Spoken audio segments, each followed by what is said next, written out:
हरे कृष्णा, दंड प्रणाम आप सभी को। तो आज हम भगवद गीता के 3.23 24 श्लोक की चर्चा करेंगे। यदि हि अहम न वर्तेयम जातु कर्मण्यतंत्रित मम वर्तमानो वर्तन्ते मनुष्य पार्थ सर्वशः।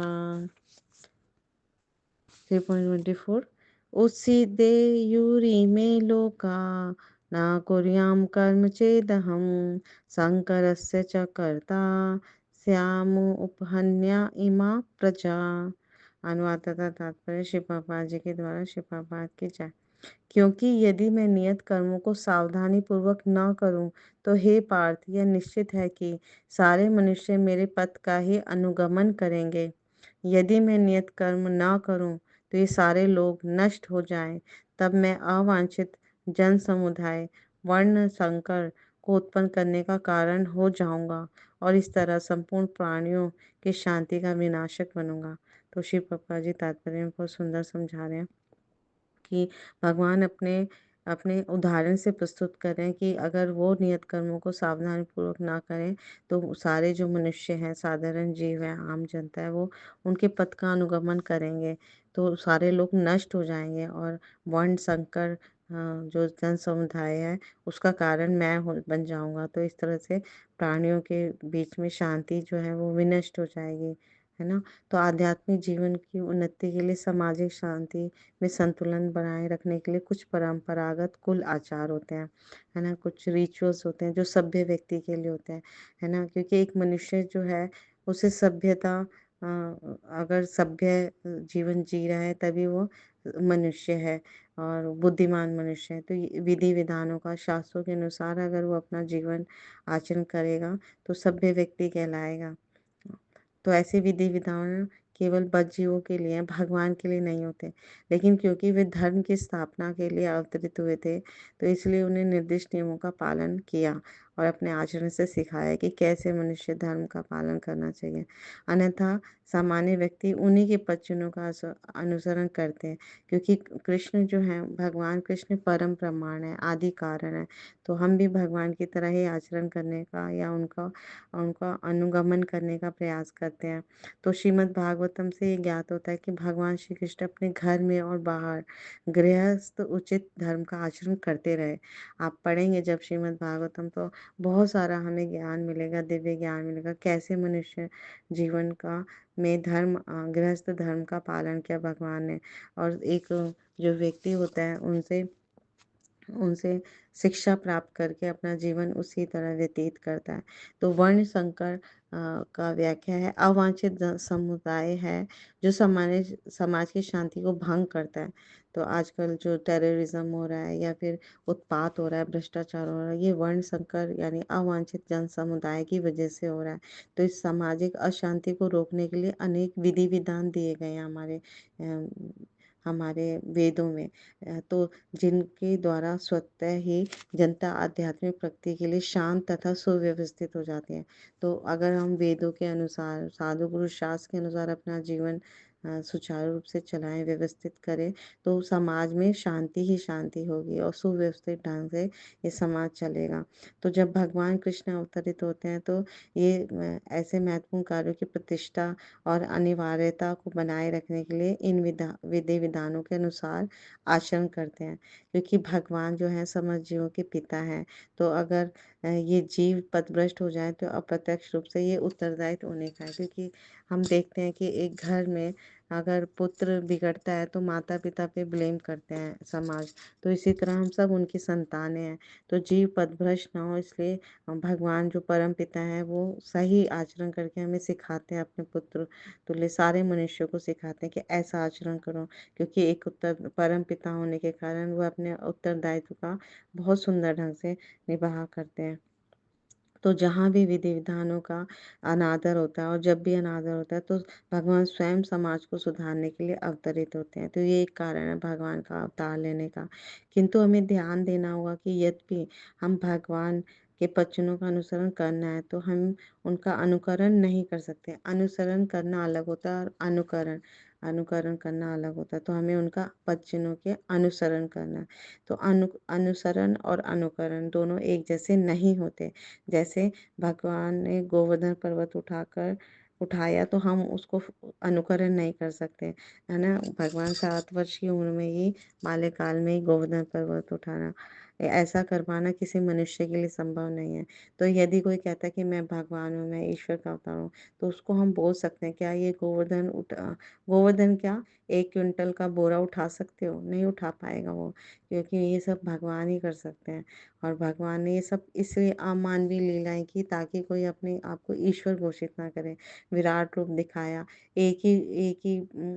भगवान कृष्ण ने अपने आप को 16,108 रूपों में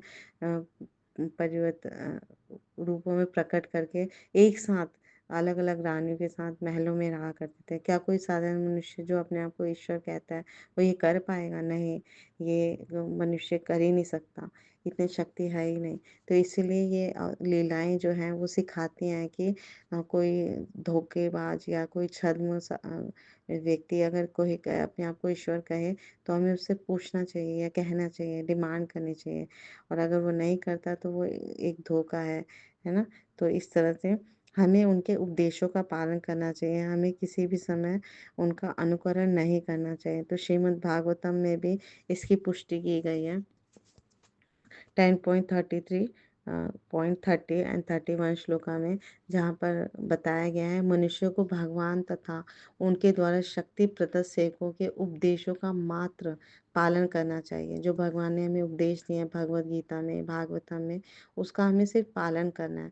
उनके उपदेश हमारे लिए अच्छे हैं और कोई भी बुद्धिमान पुरुष बताई गई विधि से उनको कार्यान्वित करेगा। जैसा सेम उपदेश दिया गया है शास्त्रों में भगवान के श्रीमुख से, एज इट इज़ उसे हमें फॉलो करना है। तो एक बुद्धिमान पुरुष जो है उसको एज इट इज़ यथारूप अ, अनु अ, अनुसरण करेगा। तो फिर भी मनुष्य को सावधान रहना चाहिए कि वह उनके कार्यों का अनुकरण ना करे, है ना? कॉपी ना करे, क्योंकि उसे शिव जी के अनुकरण में विष का समुद्र नहीं पी लेना चाहिए। लोग कहते हैं कि शिव जी गांजा पीते हैं, विष पीते हैं।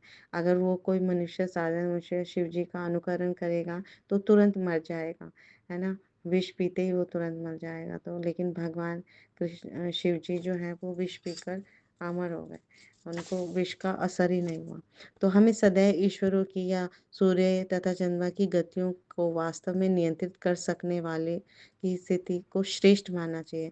तो जो सूर्य और चंद्रमा के भी नियंता हैं, इनको कंट्रोल में रखते हैं, इनकी गतियों को नियंत्रित कर सकते हैं, वो परम होंगे भगवान कृष्ण ईश्वर। तो वो उनकी स्थिति सबसे श्रेष्ठ है, परम श्रेष्ठ हमें मानना चाहिए।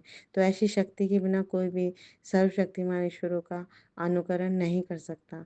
तो शिव जी ने सागर तक के विष का पान कर लिया, किंतु यदि कोई सामान्य व्यक्ति विष की एक बूंद भी पीने का यत्न करे तो तुरंत मर जाएगा।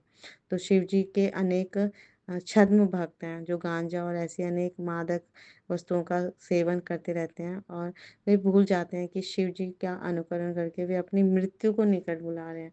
वो सोचते हैं कि हमें तो शक्ति मिल गई है या हम भगवान के शिव के भक्त हैं तो हम भी उनकी तरह अनुकरण करें, लेकिन इससे वो मृत्यु के नज़दीक जा रहे हैं।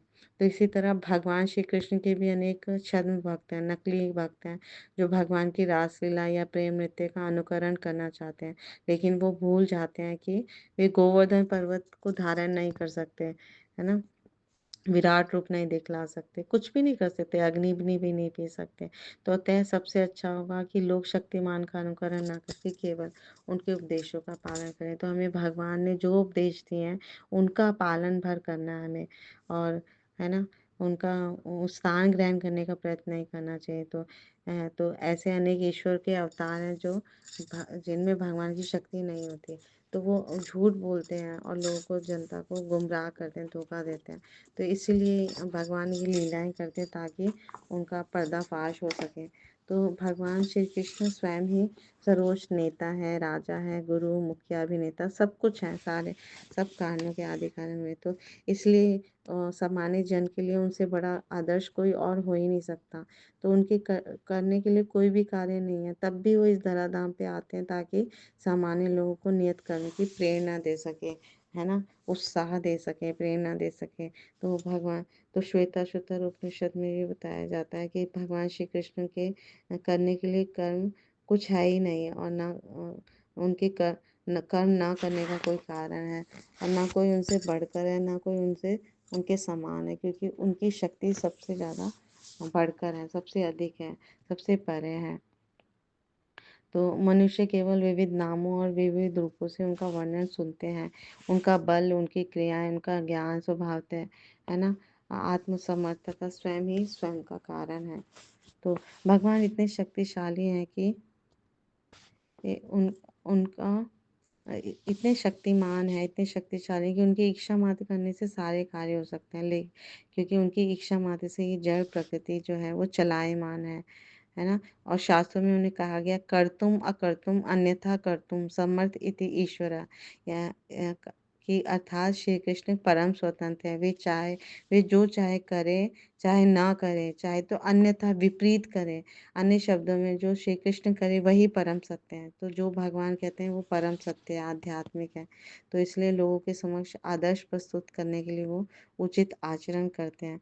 तो श्रीमद् भागवतम में जब उनकी द्वारका की लीलाएं पढ़ते हैं तो प्रतिदिन भगवान श्री कृष्ण ब्रह्म मुहूर्त से पूर्व जाकर अपने नियत कर्म के पश्चात अपने पर ही ध्यान लगाते थे। फिर ब्राह्मणों से मिलकर उन्हें दान देते थे और दिन भर राजकाज के कार्य में व्यस्त रहते थे, और संध्या समय अपनी संतानों के साथ खेलते थे, अपनी भार्या के साथ, पत्नियों के साथ समय व्यतीत करते थे। ये सब गृहस्थ वाली लीलाएं उन्होंने सामान्य लोगों के लिए की, जबकि उन्हें ऐसा करने की आवश्यकता नहीं थी। तो परंतु यदि वे ऐसा नहीं करते तो सर्वोच्च नेता के रूप में सामान्य जनता को अनुचित संदेश मिलता, और वे भी वैसा ही आचरण करते। तो फलतः समाज में अव्यवस्था और दुराचार करता, जिससे वर्ण संकर प्रजा उत्पन्न होती। तो भगवान ने यहाँ पर समझाया कि कैसे एक नेता को, एक महापुरुष को होना चाहिए। और है ना, भगवान परम है तो हम उनका अनुसरण करके अपना जीवन जो है धन्य बनाएंगे। तो इस जीवन में जब हम भगवान के पवित्र नामों का उच्चारण करते हैं, हरे कृष्णा कृष्णा कृष्णा हरे हरे, हरे राम राम राम हरे हरे, तो हम मनुष्य जीवन का परम लक्ष्य प्राप्त करते हैं। Thank you so much. Guru Maharaj की जय, श्री प्रभुपाद की जय, आप सब भक्तवृंद की जय।